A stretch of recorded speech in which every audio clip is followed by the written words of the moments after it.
It's a great honor to have him here at the Phi Center with us. Ladies and gentlemen, let's give a big round of applause to Henry Rollins.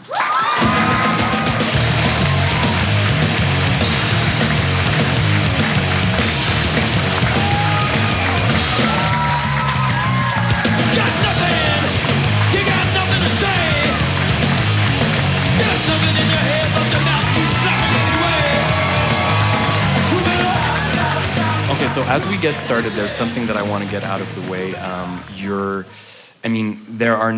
There's not one descriptor that can be used to sum up exactly all of the things that you do. You're truly what we call a multi-hyphenate.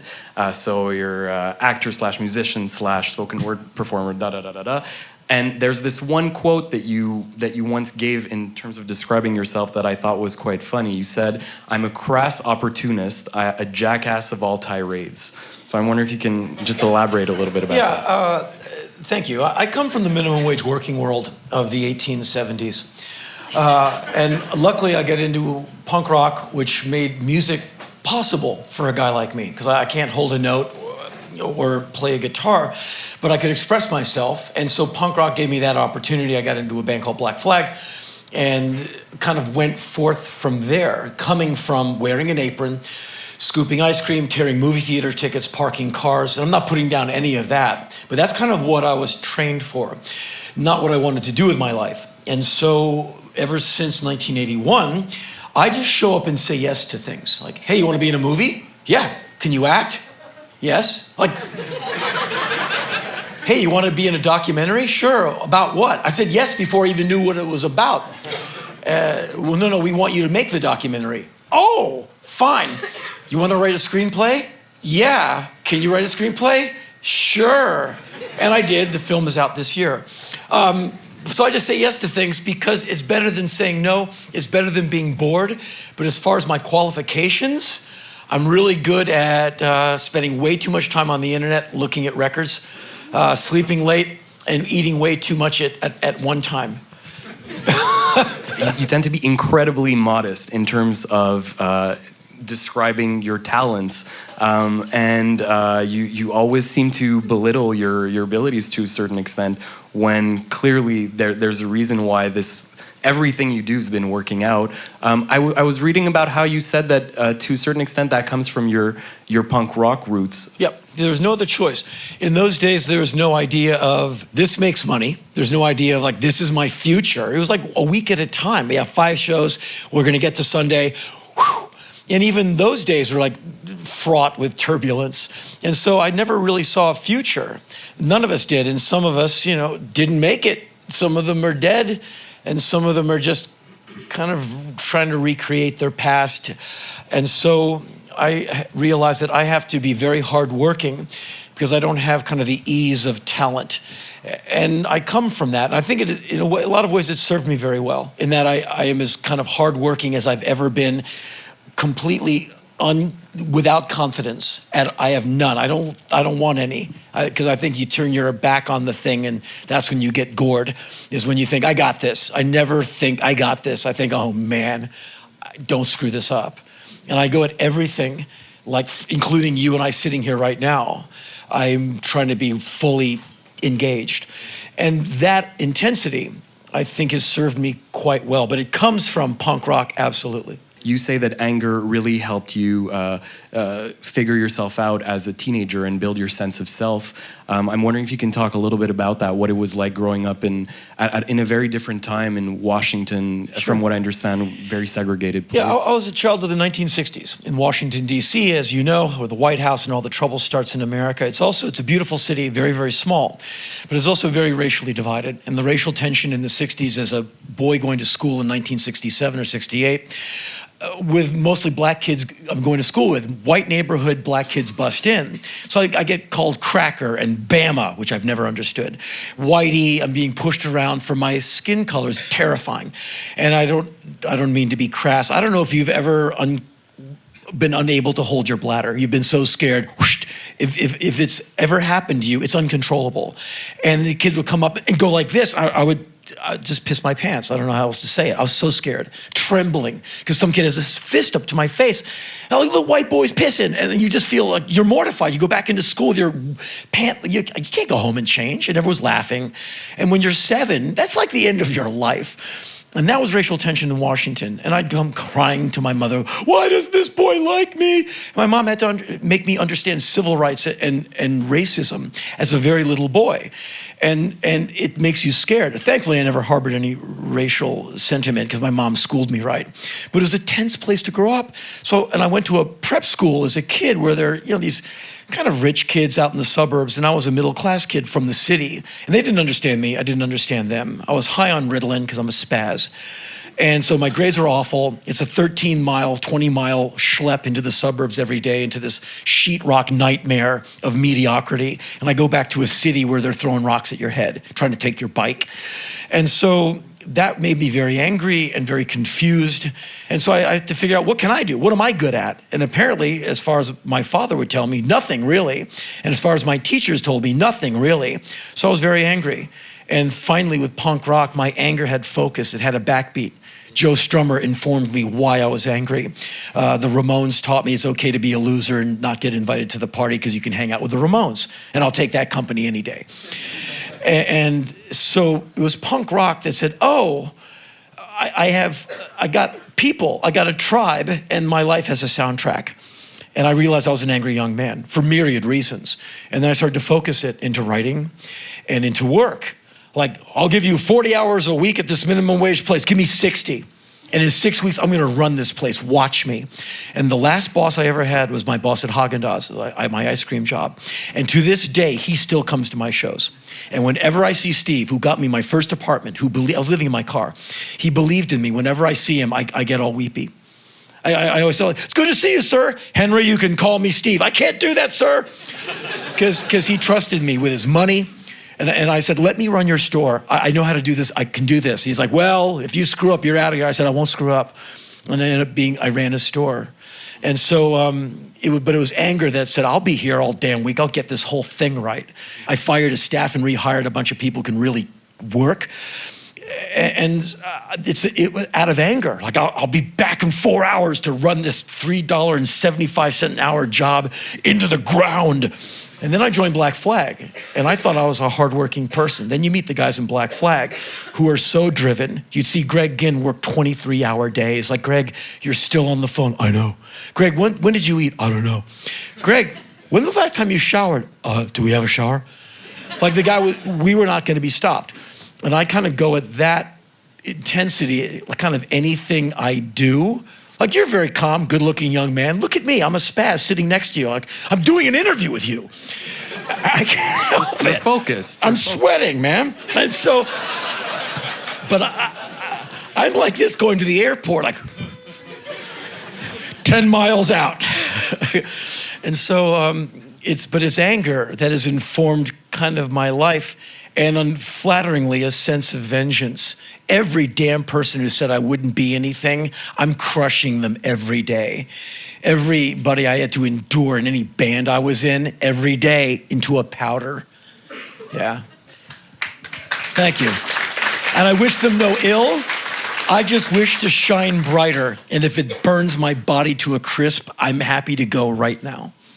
I do want to talk politics a little bit because Sure. I know you come from a political household, and from what I understand, your parents had very views on opposing sides of the spectrum politically growing up. To the right of my father is Joseph Stalin and a Fox News correspondent. To the left of my mother is Joan Baez and a wall. And how I arrived, I think it's two smart, good-looking people and martinis. I think that is the way. And I think the marriage is like, it's the early 60s. We got to get married for appearance's sake. You commie bitch, you. And so anyway, I appeared, and my mother worked for Health, Education, and Welfare under Joseph Califano, under Johnson, President Johnson. And I actually have seen a photo of my mom standing with President Johnson. Pretty cool. And he was I grew up in a very lefty political household with my mother 5 days a week. So it was Bob Dylan, Pete Seeger, Kumbaya, singing folk songs, and hanging out with my mother's berayed, goateed poet friends, who I found out later were gay. And I'd say to my father, like, what are you doing these days? I'd see him on the weekends, like, well, I'm with this, my mom has a friend named Ray who has a beret and a goatee, and he babysits me sometimes. And my father, like, called Iris and checked him out. And you find out that Ray is homosexual. And my father would melt down. This damn queer's taking care of Henry. Henry likes Ray more than he likes you. Dig that, which is true. Well, Ray was fun and wasn't mean and scary like my dad. But anyway, that's what I was raised in. And so it was a political household. Being in punk rock, feeling the full weight of Reagan and his police force on Black Flag, having your phones tapped, having undercover cops lurk in front of SST records. Like, you're not a cop, you're not a homeless guy. Homeless guys don't have aviator shades and drink light beer. Like, come on.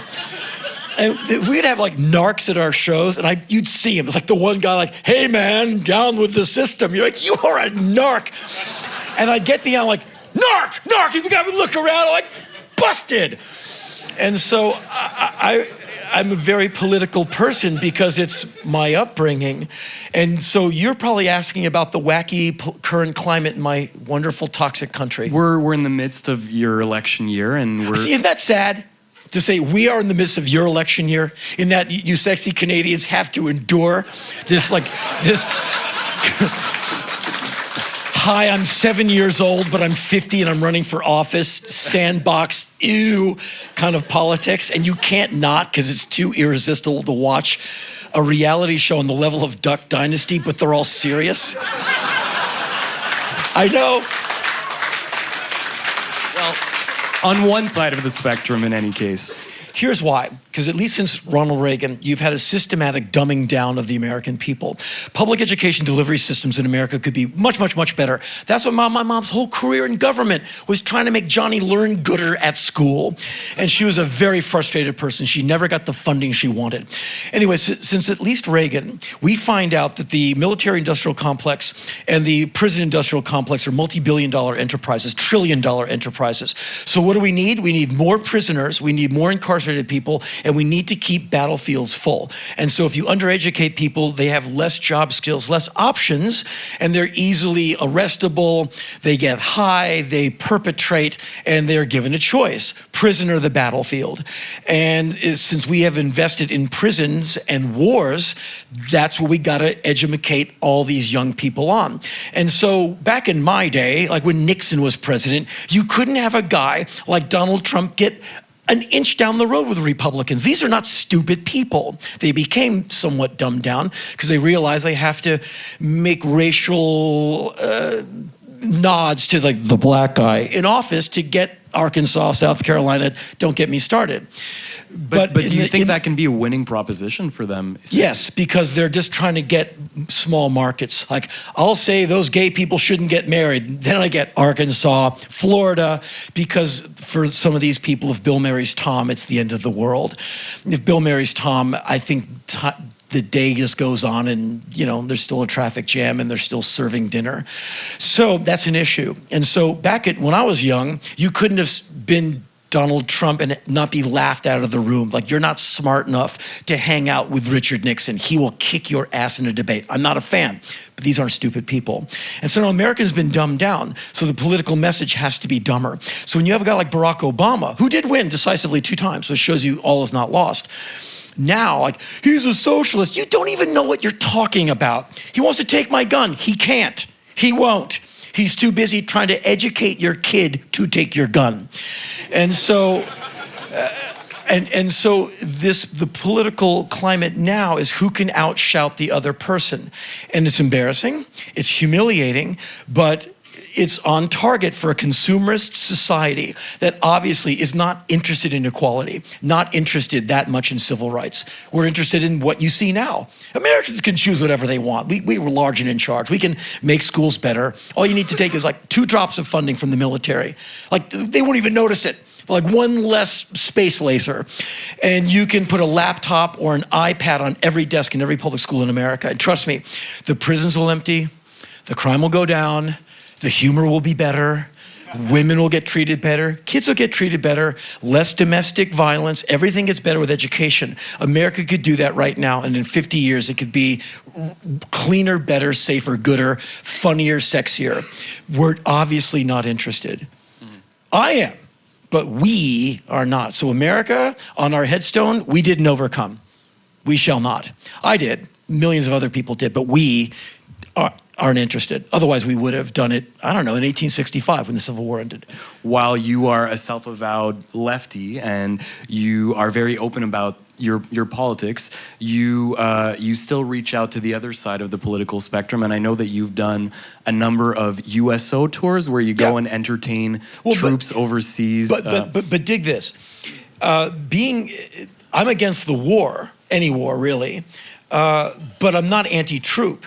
In that when you get in these environments, like when I was in Iraq or Afghanistan, all these places, it's a very apolitical situation because the politics is today you're going to get in a Humvee and you're going to go for 12 hours on a mission.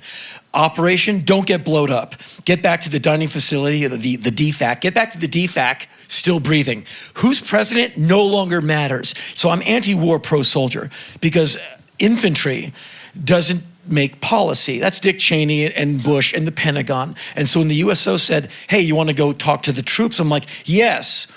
You better vet me and make sure, because I have a great understanding of the First Amendment, which gives me freedom of speech. Do you really want a loose cannon like me in a war zone? And they said, well, we better check you out. Because I was a troop request, not USOs. The troops said, we want Henry from all over the bases. They would sign up and say, who do you want on your base tomorrow? Henry Rollins. They came to me going, who are you? Troops like you. And I like the troops. And that's me ended up doing 7 USO tours, first USO performer ever in Egypt, many visits to Walter Reed, Army Hospital and Bethesda Naval Hospital, seeing men with like no jaw, no leg, no eyeballs, no brain, really rough. But I don't have to be them, so I got off easy. And so my politics are, to me, to the left of center, in that I'm pro-literacy, pro-science, pro-solar panel, and somehow in America that makes me left of center, quasi-commie socialist. And the people who say that can rarely define socialism or communism, much less spell either term. Anyway, and so that's, I guess those are my politics. Pro-literacy, anti-war. Ooh, I'm coming for your kids, which I am actually. You said this quote in one of your spoken word shows, knowledge without mileage means shit to me. Yeah, it equals bullshit, yeah. You've traveled extensively to some of the most far-reaching, dangerous places in the world, from North Korea to South Sudan to Iraq and Afghanistan. And these are your vacations, if I understand correctly. Well, yeah, I travel to learn. I've been to like 90 countries, all 7 continents. My 7th was Antarctica, which was November of last year. It was amazing, very moving, quite profound. If you want to know, you got to go. No book or documentary will get you there. When your feet are on the ground, then you'll know Africa. You'll understand Africa when you land and you walk out of the plane in Kenya and go, oh, and it's the biggest oh you'll ever say in your life. That's how you get it. You have to go. A documentary about it's nice, but it should just be the hors d'oeuvre that gets you in for the meal. That is, you and a passport and a backpack out into what Mark Twain characterized as the territory. And as Mark Twain also said, travel is the enemy. It's the enemy of prejudice. You can't go to a country and play with the kids and meet these generous, wonderful adults and want to bomb them. You just can't. Like any American, like, we're going to turn Iraq or Iran into a parking lot. Go to Tehran for a week and get back to me about how much you hate the Iranian people. These like beautiful, articulate people, some of the best ice cream I've ever had in my life. Saffron ice cream, stop. And go to Lebanon, go to Syria, and have people invite you in for a meal. Yeah, you make friends with the cab driver. You're drinking tea with his family that afternoon. And I've nearly been killed a couple of times, like really close. That was America. America almost killed me twice. besides a wacky mortar attack in Baghdad, the rest of the world has been really nice to me. All over Central Asia, I've been on my own, all over Africa. The Middle East, I've been to like almost every country in the Middle East by myself. But the world has been really great to me. And I usually just get a bottle of water and a protein bar and my camera and just hit the streets. I do this in Ulaanbaatar, Mongolia, in Yogyakarta, wherever. And I just go into every yurt, bazaar, slum, or souk and go, hey, I'm Henry, man, what's happening? What is that? Can I do it? And they're like, yeah. And that's put me in everything from boats and octopus fishing with a spike to hanging out in a yurt with someone. You just go and dig it. And people are usually overjoyed that you're curious. And I come back with all 10 digits. Sometimes I get interrogated by Homeland Security. Why'd you go here? I say, I'm Johnny Quest Jr., man. And they can't handle that. Because I'm not going anywhere illegally. They just can't stand the fact that I'm, good looking, humble, and well-traveled. But,